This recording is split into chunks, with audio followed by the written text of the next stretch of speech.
but tonight does mark the 42nd anniversary of Roe v. Wade. And that decision, a couple years right before that, it all started right here in Dallas. And so for the last 42 years, abortion has been legal in the United States. And not only that, but up until the last trimester, to put us in the company of China, in North Korea, in Canada, and Vietnam. Those are the only countries that allow abortion with so very little restrictions. And what I'm going to do tonight is I'm going to argue that abortion is morally wrong. The majority of my talk, I will appeal to philosophy and science. It's a very serious topic. But I know statistically speaking, there's been 57 innocent human lives that have been aborted in the United States. So statistically speaking, in a room this size, that has affected, if this represents the rest of America, 1 out of every 3 individuals. And it's not just a woman, but every time there's a mother, there's also a father. And there's often the guilt and the shame associated with that. Now, I know this audience is mixed. I realize the majority of you do believe in God. You're Christians and you're people of faith. Some of you are not. You're skeptics. Some of you, there's a split. Some believe that abortion is morally justified, while others do not. But I will say this, that I believe there is, as Alan does, there are good, reasonable evidences for the existence of God. It doesn't, it's not blind faith into the darkness. There's a reasonable faith, as this is called, reasonable faith into the light. And I believe that God is the best explanation of why there are objective moral values, why things like slaughtering the innocent human beings is morally wrong. But if that's you, I'm not here to condemn you. I'm not here to judge your salvation. I'm not here to throw stones at you. But I believe that as this comes out, if there is guilt and shame, I believe that the best explanation is in Christianity. There's different studies as far as post-abortive healing and so forth, but I think that if we have done such a thing that is really a sin, that it seems that these acts that we do are not merely done towards one another, but towards a being whose very nature is good. And that very entity is not some abstract form like Plato believed, but that is the very creator of the universe. And I believe that the story of God becoming one of us is true, that Christ took on flesh. The very one who lived the perfect life. His enemies, Pilate said, I find no fault in this man. He was an innocent man, and I believe that he died on the cross out of love for you.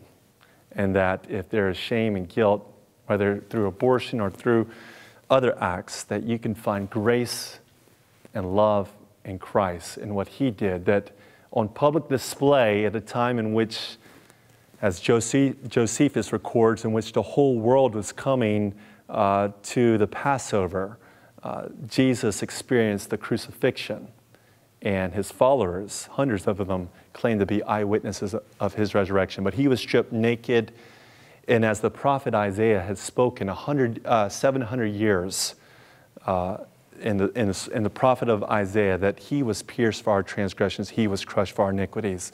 So in one sense, the equivalent of what would be an abortion of piercings and the taking of innocent life, God did that for you. Now, I want to say that in this, with other causes, you know, I saw the movie about Martin Luther King Jr., and there's often been moral struggles here in the United States. And in those cases, there's often been an aspect towards one having a conviction from God to do something. I don't think you necessarily have to believe in God to believe that abortion is morally wrong. I certainly do not believe that. But in 1837, I want to begin by sharing a story about a man. That's the oldest picture that we have of Abraham Lincoln. When he was 28 years old, he was invited by his friends to attend this church revival service.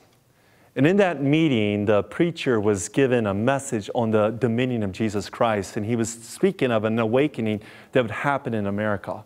He spoke of a civil war that would take place, and he went on in details about how this would be, but he said that this awakening would not come until the church, those who believed in God and called themselves Christians, it would not come until the Christians repented for the evils of slavery. And that message got Lincoln's attention. As the sermon went on, the preacher by the name of Reverend Peter Ackers, he raised his voice and he talked about how God wanted to bring an awakening to America, but he said that it would take this tragedy and it would take a war. Now, he went on to say that God would bring America back together again. He says, I'm not a prophet, but I believe that this will happen in our lifetime. And he raised his voice and he said, who can tell but that the very man who shall lead us to this strife is sitting in our midst? Well, Lincoln, who did believe in God, he wasn't the most religious person at this time in his life. The next day he went back to his law practice and he was actually late, and his coworker looked at him, his colleague said, what's wrong with you? And he went on to tell his partner about this sermon, and he talked about how he felt like he should play a part. And he told his partner at the law firm this, I cannot shake from myself the conviction that I myself shall play a role in that tragedy. And I think we face a very similar crisis. And I think that crisis is abortion. And I would say this, that, and I would make the case, I would say, who can tell but the very person who shall lead us through that, through the abolishment of abortion. Think about what Lincoln was going up against. He was going up against hundreds of years. Wilberforce was going up against hundreds of years of the legality of slavery. We're going up against 42 years. And I believe that some of you could play a part in seeing abortion abolished. Now I'm going to just take a minute here. I'm going to log back in, and I'm going to share with you what really got my attention. See, what got my attention is I always consider myself pro-life, but truly, I wasn't really doing that much. I thought, well, you know, as a man, this is not a lot that I can do. You know, I should just focus on apologetics and my Christian ministry. I'd just written the I Am Second book. I thought, you know, let's focus on this type of thing. But I thought to myself that just down the street that there was an abortion facility. And trying to log in here. Maybe I can get in. Can I use somebody's password or something like that? Is there an easier way to log in? Let's see here. Maybe. This may work. Let's test it out here. Yeah, it looks like it's already streamed. It looks like it's working. So I saw, this is Curtis Boyd, who owns the, Curtis Boyd opened up the first abortion facility in America. He was doing abortions. Has anybody heard of Curtis Boyd? He owns and operates Southwestern Women's Clinic in Dallas, just a few miles from here. Now, I don't know if he's actually doing abortions there now. I don't think he is, but he still owns it. He has another one out in New Mexico. Now, the news went out to him in about 2009 when they were opening this center. They asked him, they said, are you killing? Now listen to this response. I want to play this for you. He is now the only doctor in the area who will perform late-term abortions. That's for women who are up to 6 months pregnant. It's no surprise that he's been the target of protest, but as KVUE's Jim Douglas shows us, there is a surprise in the doctor's story. Am I killing? Yes, I am. I know that. It's a jarring admission from anyone, especially from a doctor, and perhaps even more so from this doctor. I'm an ordained Baptist minister. He's now a Unitarian who says he prays often, maybe not as often as members of the Catholic pro-life committee who gather outside his office hoping to stop his work. And certainly his prayers are different. And I'll ask that the spirit of this pregnancy be returned to God with love and with understanding. Curtis Boyd is an abortion doctor. He opened the Southwestern Women's Surgery Center last week on Greenville Avenue because, by law, he must have a surgery center in order to abort a fetus more than 16 weeks along. Dr. Boyd is one of very few willing to go up to 24 weeks. So we see patients from Oklahoma, Arkansas, Louisiana, as well as throughout Texas. Well, we're certainly disappointed to hear that any unborn child will be killed by abortion, but particularly when we find out that it's going to be a late-term abortion in Dallas once again, it's particularly devastating. So very sad, very jarring. That's the abortion facility closest to this university. And thank God for the Catholic Pro-Life Committee praying outside of that facility. But he claims some sense of spirituality, and I would say that there are many Christians, and my boss has written a book, those who are professing Christians, who try to justify that abortion is morally okay. Now, I think in response to that, I would say that I'm not going to, for the rest of the night, I'm really not going to use many verses, but I'll use one, and if we do some Q&A, I can bring it out. But for those of you who are professing believers, in Proverbs chapter 24, there's a verse that says, rescue those, verse 10, it says, actually back at verse 10, it says, if you falter in a day of trouble, how small is your strength? Verse 11, rescue those being led away to the slaughter.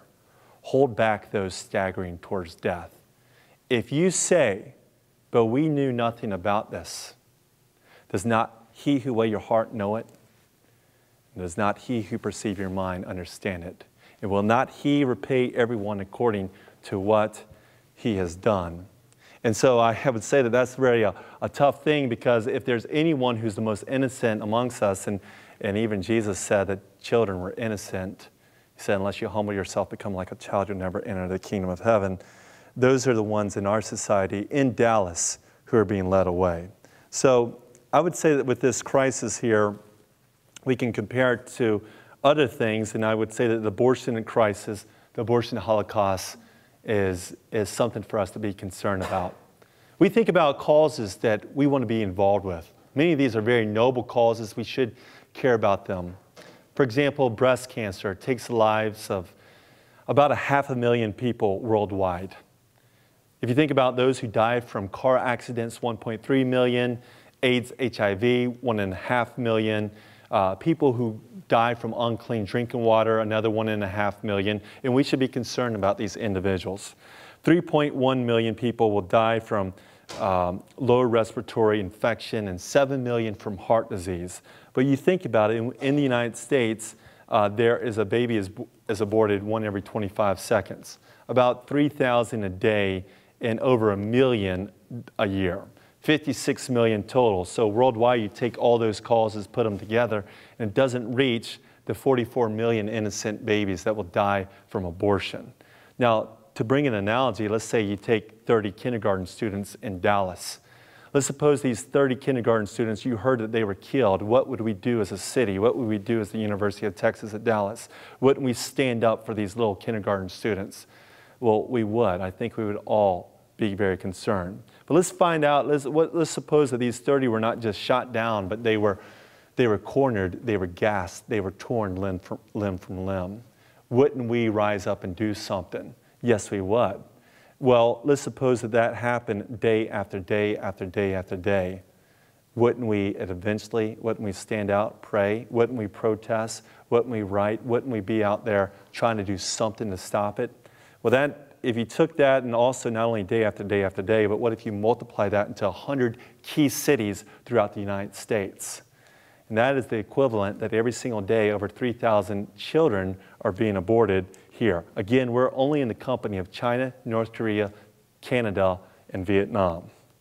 So what's the big deal? Well, these are innocent lives. And I would make the case here that there are influencers of how we got here. Now, some people will say that, this is a woman's issue, and why are you, as a man, talking about it? Well, first, it's a human rights issue. And I think a good case can be made that it was men who really pushed this in the early days. In fact, the early feminists, many of them stood against abortion. But in 1916, Margaret Sanger, the founder of Planned Parenthood, wrote a book called The Woman Rebel. She wrote, the most merciful thing that a large family can do to one of its infant members is kill it. On a night in 1950, she met later with Gregory Goodwin Pincus, who had taught at Harvard. They talked about the idea of creating a pill that would allow would allow sex without any consequences. The backup plan was, after that, when the pill did not work, what would be next? So the ideologies of abortion were being taught at some of the universities. It went hand in hand with a failed sexual revolution. For example, there was a professor by the name of Charles Kinsey who used false statistics to argue that people were really involved more sexually than they truly were. Now, Jonathan Eig records in his new book that in 1949, a graduate student by the name of Hugh Hefner, read Kinsey's report. He wrote a term paper, and in this he said this. Hugh Hefner would later write this. In the 1950s and the 1960s, there were still states that outlawed birth control. So I started funding court cases to challenge that. At the same time, I helped sponsor lower court cases that eventually led to Roe v. Wade. We were the amicus curiae in Roe v. Wade. I was a feminist before there was such a thing as feminism. That's a part of history that few people know. And we know that Hugh Hefner went on to found and start Playboy. Now, Hefner and Sanger and Kinsey went right against the early feminists. Now, the early feminists, for example, Alice Paul, Elizabeth Cady Stanton, Susan B. Anthony, they were all pro-life. Now, not only did men play a role in this, but keep in mind that those who were funding abortion and funding Margaret Sanger, a lot of them were men. Okay, so there was men involved like John Rockefeller Jr., who sponsored Margaret Sanger. And even to this day, who are the greatest funders of Planned Parenthood, America's largest abortion provider? Well, other than your tax dollars, the greatest funders are men. Warren Buffett has pledged over $1 billion. Bill Gates has given over $10 million to abortion. So the biggest donors to abortion causes and population control, and often the population control groups are about abortion in other countries. In addition to that, racism played a key role because what took place was called the Great Migration. See, when the slaves were freed in the 1860s, there were those wealthy, racist individuals who said, what do we do now? So the idea was not through abortion initially, but it was through sterilization and through segregation. That was Sanger's original plan. So it was Guttmacher after her who was the physician who pushed for abortion, who took Planned Parenthood to then doing abortions in the late 60s. Now, Sanger was influenced by the eugenics movement as well. She was influenced in doing publications. In fact, she was influenced by, for example, Sir Francis Galton, who was a cousin of Darwin. Now, Darwin's book, for example, on the origin of species by means of natural selection or the preservation of favored races, Darwin would not have agreed with everything that Galton did. But Galton took some of those implications from a philosophical worldview and he applied eugenics. Now, this was also used in Nazi prison camps as well. So it was taking his ideas combined with a naturalistic philosophy of higher, superior races that went hand in hand with both of these. Margaret Sanger wrote this, quote, birth control must lead ultimately to a cleaner race. She wrote this, we don't want to get the word out that we want to exterminate the Negro population. Now, if you think about today, where are abortion facilities placed? They're in minority communities, and they're also near universities. The most recent report said that in New York City, 24,758 black babies were born, while 31,328 black babies were aborted. Sanger's vision has unfortunately come true. Now, should we be concerned about this? Absolutely. I think what Mother Teresa said in front of abortion supporter Bill Clinton was very courageous. She said this, many people are concerned with the children of India, with the children of Africa, where quite a few die of hunger and so on. Many people are also concerned about the violence in this great country of the United States. These concerns are very good. But often these same people are not concerned with the millions being killed by the deliberate decision of their own mothers. And this is the greatest destroyer of peace today, abortion, which brings people such blindness. I think a lot of people just don't know, right? I mean, that was me a few years ago. That was me, and I was active and just busy with life, and we just don't think a lot about these issues, right? We just go on and we have other things. We're trying to get through college. We're trying to get our career started. And even though we may have leanings one way and we're pro-life, we may not think about it, that this is not happening in just some distant land, but it's happening very close to us. I want to share a few things that I'm trying to practice and learn to do. I've been influenced by others who've helped me with this, but one of the ways is I want to encourage you to engage in conversations, and I hope to do that tonight later as I take some of your questions as well. But one of the ways that we can do this one-on-one is first, I try to start with an area of agreement. I try to talk to people and understand, like for example, when they talk about certain things, is I try to find some area of agreement. And then I ask a question. You know, Jesus was so good. He was such a master communicator. People would come to him and ask him, "Good teacher, what must I do to enter the kingdom of heaven?" And he would often respond and say, "Well, why do you call me good?" Right? And it would examine the person to really test what they really believed. On another occasion, someone came to him, a religious leader, a person of the law. They asked him the same question, and he says, "Well, what does the command say?" And then the guy said, "Well, it means to love the Lord your God with all your heart, soul, mind, and strength, and to love your neighbor as yourself." And Jesus said something to the effect of, "You've answered correctly. You do this, you'll enter the kingdom of heaven." But then the guy wanted to justify himself, and he says, well, who's my neighbor, right? And Jesus said, "Well, let me tell you a little story." And he went on to tell a story about a Samaritan who wasn't fully Jewish, who was crippled and struggling, and all the religious people walked by that person and ignored him. So he told that story there to test this religious leader, this lawyer at the time. They were called Pharisees, to really examine what they believe. And I think we can do the same thing. We can ask a question, we can listen, and then we can tell a story. So y'all talk to me here. What are some of the major, people who don't hold the pro-life position, what are some of the major, reasons that they aren't pro-life? What are some of the major things that come up? Just shout it out.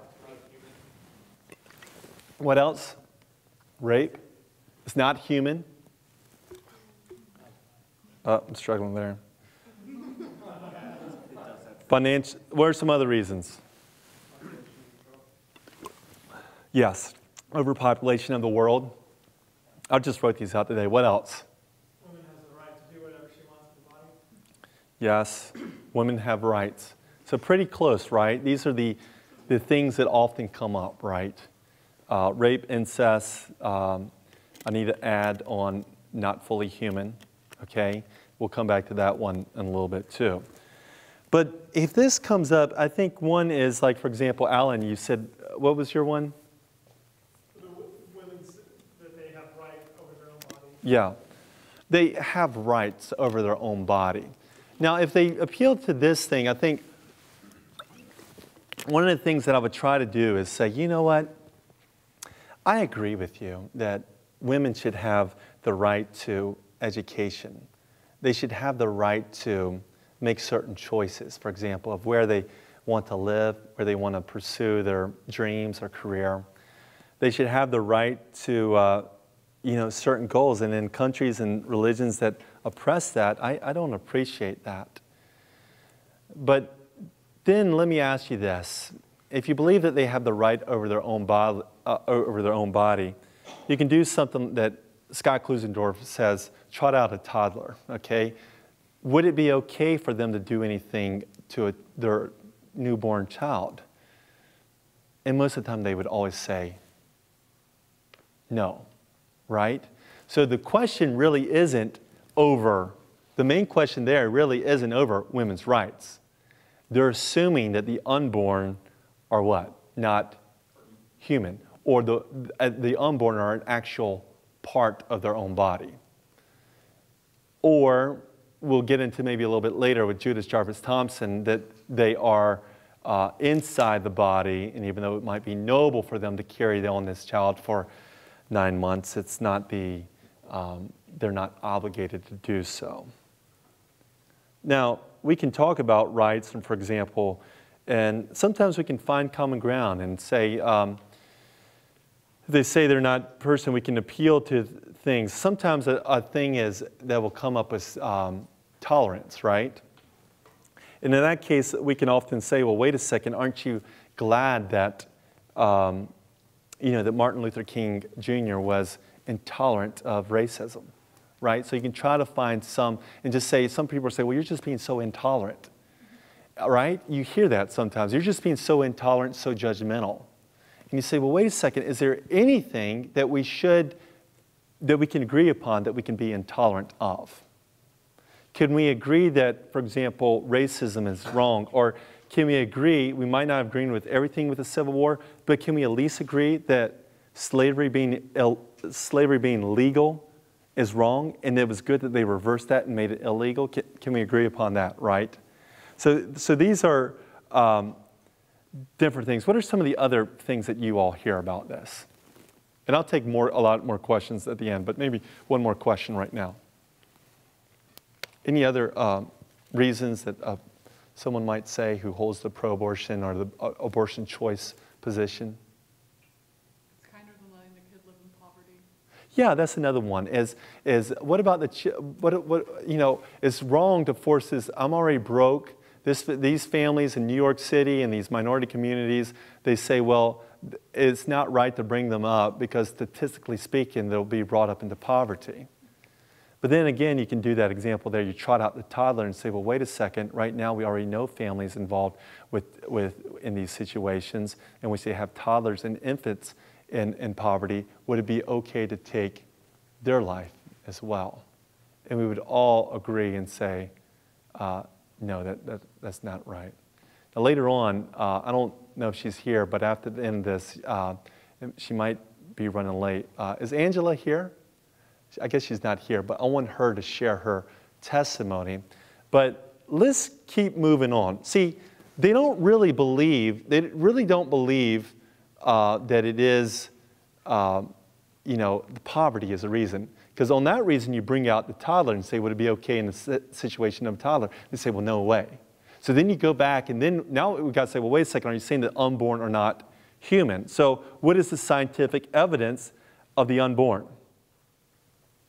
Well, I would say the scientific of the unborn, some people say, well, it's not a baby yet, it's a fetus. Have you heard that? Well, fetus is the Latin word for offspring, so I would say, well, you're right, it is a fetus, and the fetus is not a toddler, and a toddler is not a teenager. But what kind of fetus is it? Is the fetus one of these? What type of fetus is that? That's an elephant fetus, right? What type of fetus is this? Wow. It's a horse. It's a cheetah. That's a fetus. This is a fetus what? That's a chihuahua.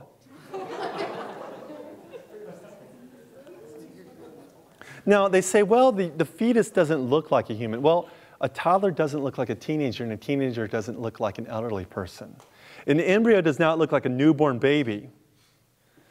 And the law of biogenesis implies that each species reproduces after its own kind.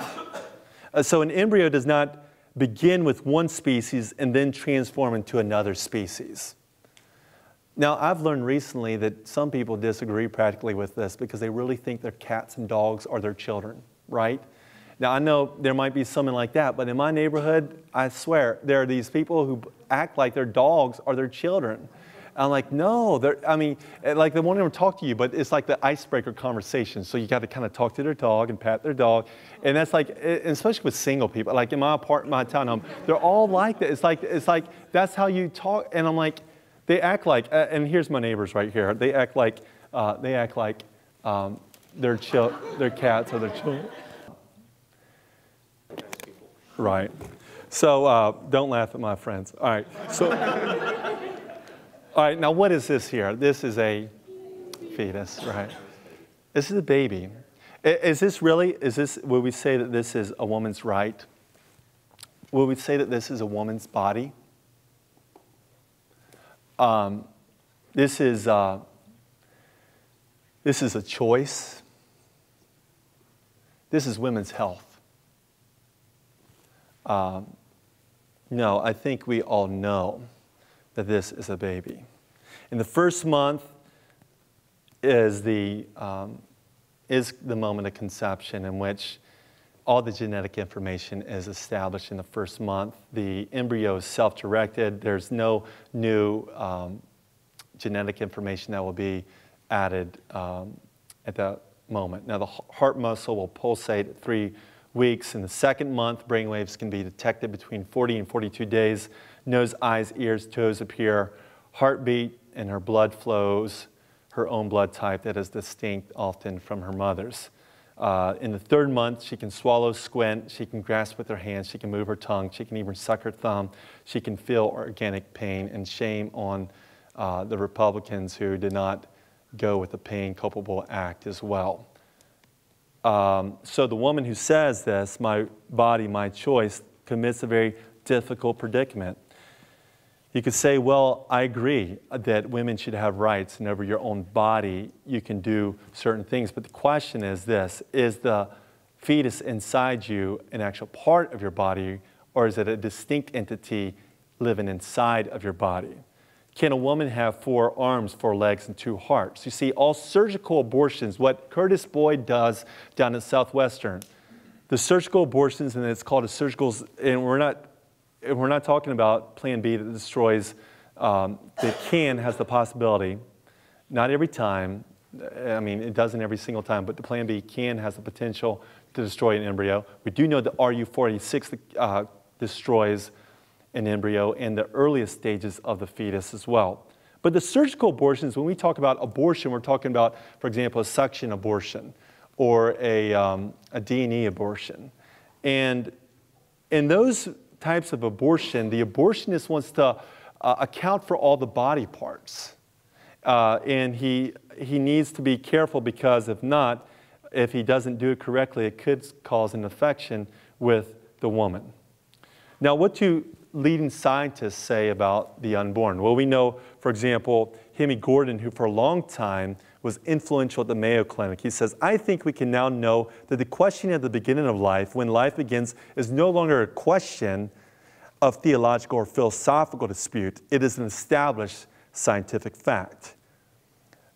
Micheline Matthews Roth, who still teaches at Harvard Medical School, she told NPR, we know from embryology that a new life begins with the formation of the zygote, the cell formed from the union of egg and sperm in fertilization. This is scientific fact, not religious doctrine. The leading philosophers, whether it's David Boonin, who wrote A Defense of Abortion, who teaches at the University of Colorado, he begins that book by telling a story that kind of grips your heart, where he says that at his desk there's a picture of his son Eli. And there's several pictures of him. There's one of him now, and there's one of him when he was a toddler, and there's one of him when he was a baby. And he goes on to describe that there's a picture also in his desk of a sonogram. He says, I have no doubt in my mind that that is the same boy, my son. But the position that I'm going to take is that it would be morally justifiable to kill his life. Peter Singer says this: whether being is a member of a given species is something that can be determined scientifically by examination of the nature of the chromosomes in the cells of living organisms. In this sense, there is no doubt that from the first moment of its existence, an embryo is conceived from the human sperm and egg is a human being. Now, what he's going to say is that these human beings are not persons. you study philosophy and you get into this. And I listen to his arguments and I read his arguments and I'm like, it's not that compelling. But he has a really good Australian accent. He really does. I mean, it's just, you just listen to him, it's like, wow. And in fact, I was talking to Peter Singer. He said he'd be open to debating me. He charges a ridiculous amount of money. But some of my friends said, wait, maybe debate a few others because his Australian accent is very compelling. But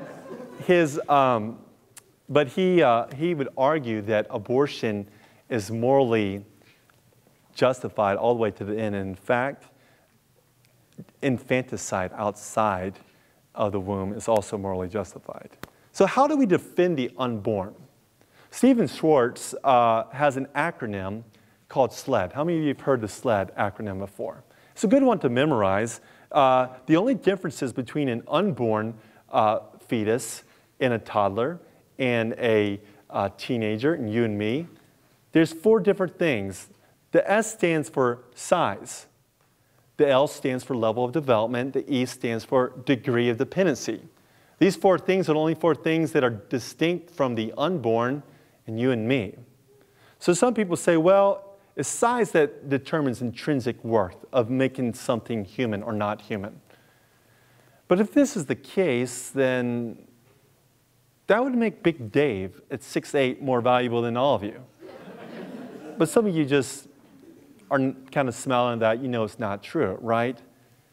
And what if I said, well, I'm 6'8", I'm taller than the feminist group down there, and I showed up and say, well, wait a second, you think that size is what makes something human or not? I'm bigger than all you feminists, right? They wouldn't like that at all, right? They wouldn't appreciate it. They wouldn't give me even courtesy laughs like you gave me. But suppose I was saying that and all of a sudden walks in Shaquille O'Neal.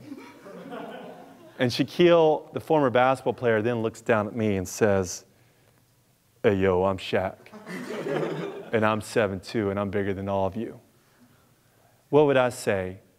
I would say, yes, sir. And I'll probably go sit down, right? And I would probably let the big Aristotle talk about whatever he wanted to. So Shaquille O'Neal is a large man. But we all know that he's just as human as his other basketball player, number 11, as well.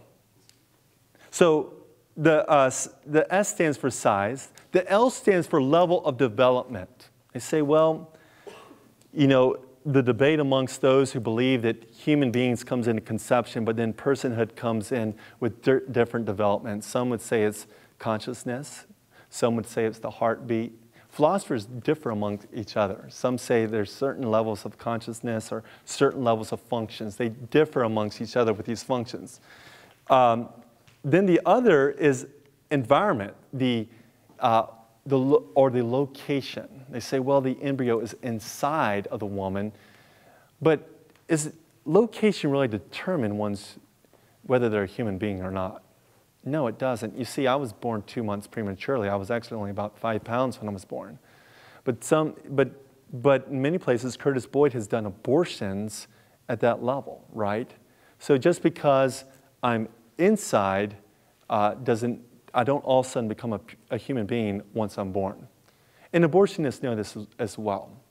And the evidence shows that what Gosnell was doing in Philadelphia, he's not alone. Planned Parenthood in Delaware was doing it. Doug Carpenter here in Texas was also, 3 nurses have testified that he has killed babies outside the womb who've survived botched abortions. The D stands for the degree of dependency. Degree of dependency. Some people say, well, the unborn are not human because they're dependent upon her mother, right? His or her mother. But in some sense, we're all dependent upon one another to some extent. I mean, if dependency is what determines whether one's human or not, I mean, think about this. I mean, that would include, for example, toddlers, right? Kindergarten students. Do you think a kindergarten student could just make it on their own, everything? What about some of you, right? No, I'm just checking, right? How many of you are paying all your bills, all your tuition bills, you're covering your own insurance, right? You're covering all your every single bill, right? No, we're all dependent upon one another to some extent. Now, I want to just pause 1 minute. There are chemically induced abortions that sometimes do not work. And I want to introduce a friend of mine, Angela Balderas. If you can come down here for a little bit, I want her to just share her testimony and for about 15 minutes. I'm going to take this microphone. Or we got another one? We got another mic?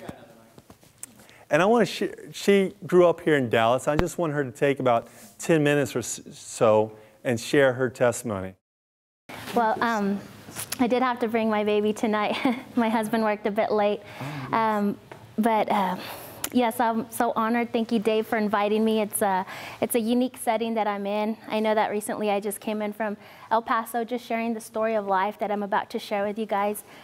For me, these details are kind of intimate and personal, and never would have I thought that I would be sharing it with just groups and groups of people, because when one person goes through, as a victim of their circumstances per se, and faces different things such as rejection, abandonment, or just all kinds of things from your parents or just series of events, you don't really want to share that thing automatically. But whenever I've first began to share and just see how it really changed the hearts of certain individuals who were pro-choice and just strengthened the beliefs of those who are pro-life, I mean, I wouldn't have it any other way. I'll open up any day and just share if it can save a life or two.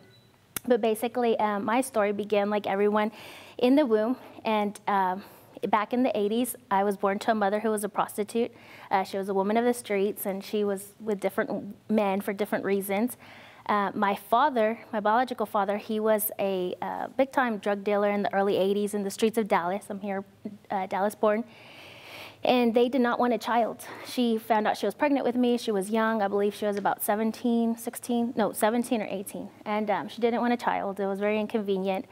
She was very poverty-stricken. She was hooked on drugs, or really she was just hooked on marijuana at the time. And so she attempted to have an abortion with me, and she went to the clinic here in Dallas and made an appointment. And as you know, many of you know the procedure, and it didn't go through. Surprisingly, usually that's against the odds, for there to be survivors of abortion. So she took that matter of life into her own hands, and she began to try to abort me herself. Instead of just taking marijuana, which she was already taking while I was in the womb, she increased the drug usage to cocaine, heroin, and so many other things. And surprisingly, I mean, those drugs automatically we're well aware of the effects that you can easily overdose as an adult, so much less a 3 to 4 pound child in the womb. Nonetheless, I was carried full term. I was born without any defects. A lot of times when you take drugs when you have a baby, automatically there's something usually wrong with you. You come out with what doctors term like a crack baby, they say, where you're addicted to the substance and you suffer withdrawal symptoms from birth. However, that didn't happen with me. There wasn't even a trace in my blood. So that right there is just something I always look at as a miracle, very supernatural. I mean, just that doesn't always happen day to day. So as I was approaching my first birthday, she found herself pregnant again, and this time it was from a different man. And so she didn't want to have the child either. I don't know if she attempted to have an abortion with a child, but what I do know, it was a baby girl. She was born 2 months premature. Her name was Alicia, so it was my sister. And when she was born, she was the one who suffered from the aftermath of all the drugs in the system. So she was born what doctors termed the crack baby, and she had to stay in the hospital longer than usual, my mother. But eventually they released her with proper monitoring and so forth. Couple of days, estimate about 2 months passed from the hospital when my sister would have been about 2 months old, and my parents murdered her. We lived in a trailer home, so they threw her on the walls. Mind you, again, this is maybe about 7 pound baby. They threw her on the walls, and her death certificate reads that she was struck with a blunt object, which was specifically a broom. So me being a newborn mother to this 11-month-old, I cannot even fathom. Today he actually fell down on a little piece of something, a little piece of wood, and scratched his head, and I was crying, and it hurt me. So I cannot imagine how any human being could do that, but much less just a mother, something you carry, someone you carry, not something.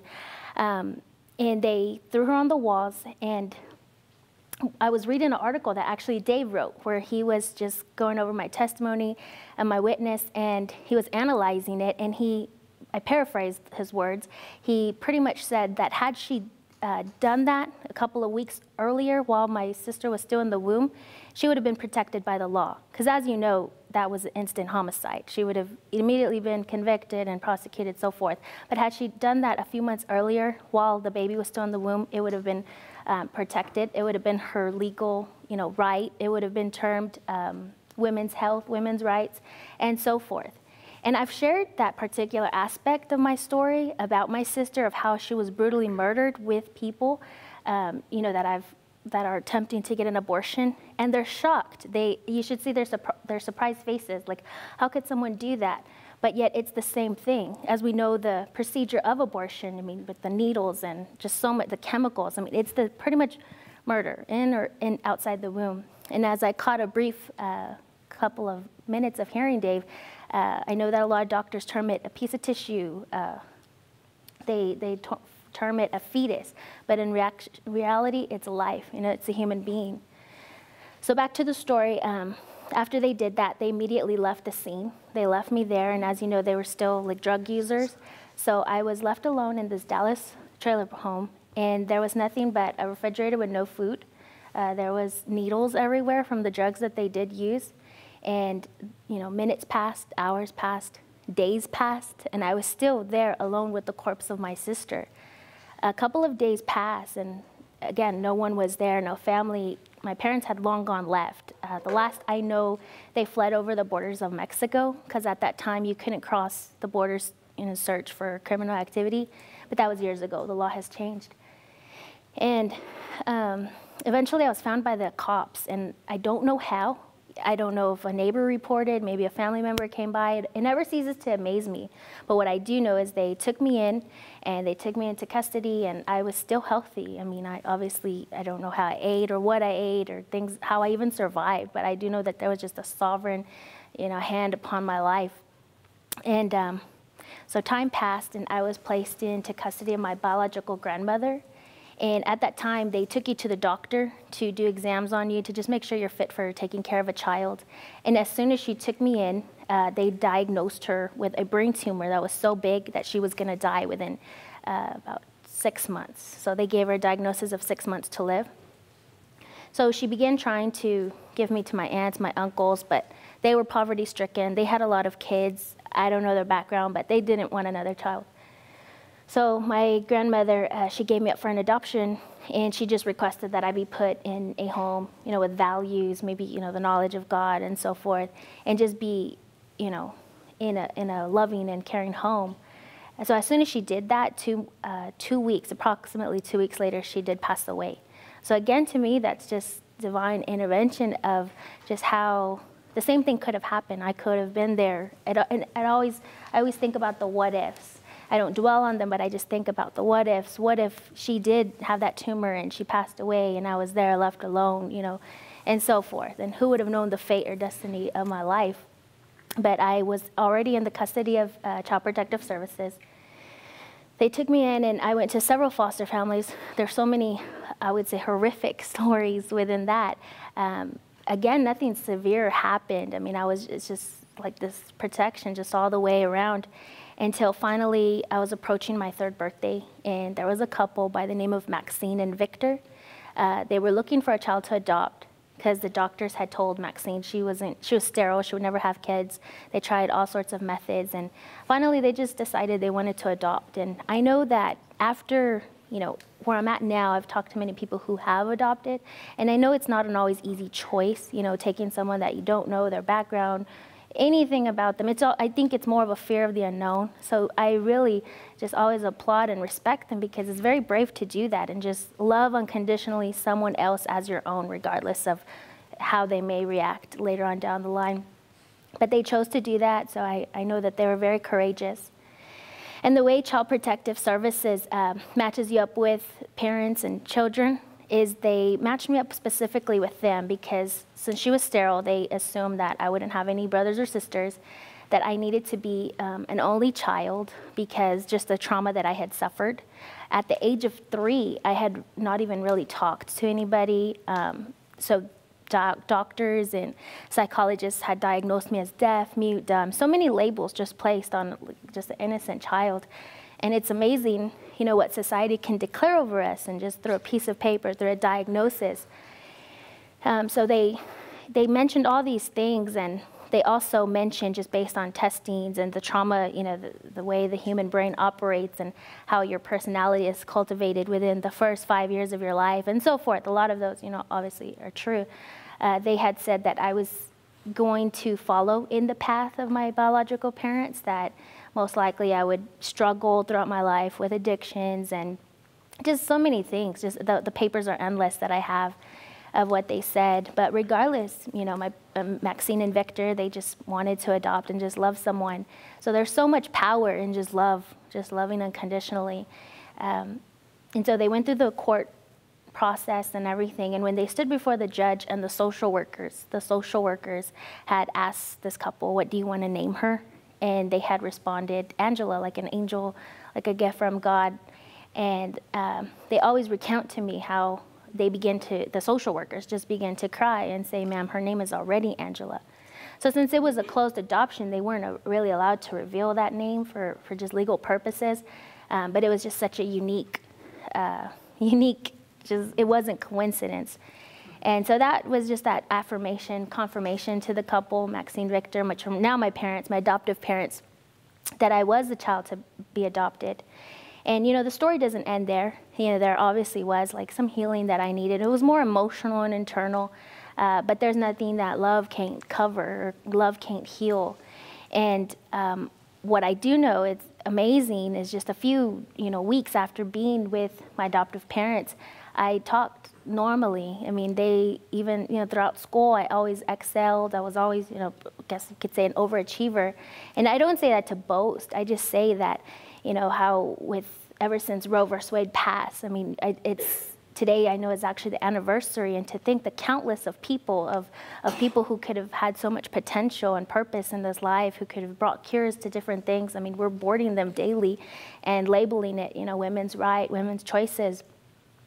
But as I said, I don't say that to boast, but just to say, like, when a life is preserved, you know, there's so much purpose. And even recently, I was just glancing at my son, and I thought how not only do we kill a person, or, you know, because I know a lot of times, just speaking with different women do it because they're scared, they're alone, they might not be with a father, they don't want, the reasons are endless, you know, there's no justification. But the ultimate thing I wanted to point out was how it's not just one life, it's the generations. And I always think, you know, that I was spared not so much so that I could share this with others and raise the awareness and, you know, be that agent of change when it comes to pro-life, but just who knows what the destiny entails for my son or what voice he can make, you know.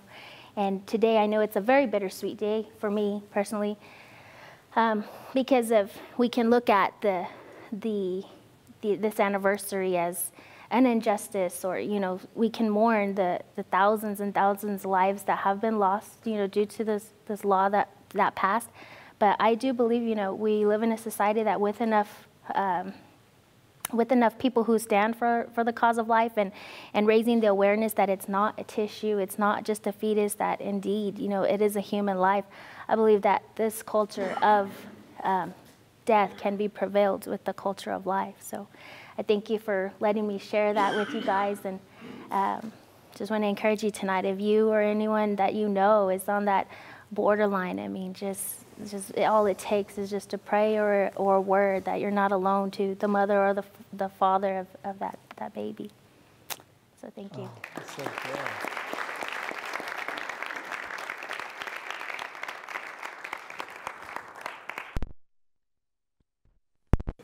Thank you, Angela. It was a powerful testimony, and I had a good time chilling back there with Josiah. I like that name.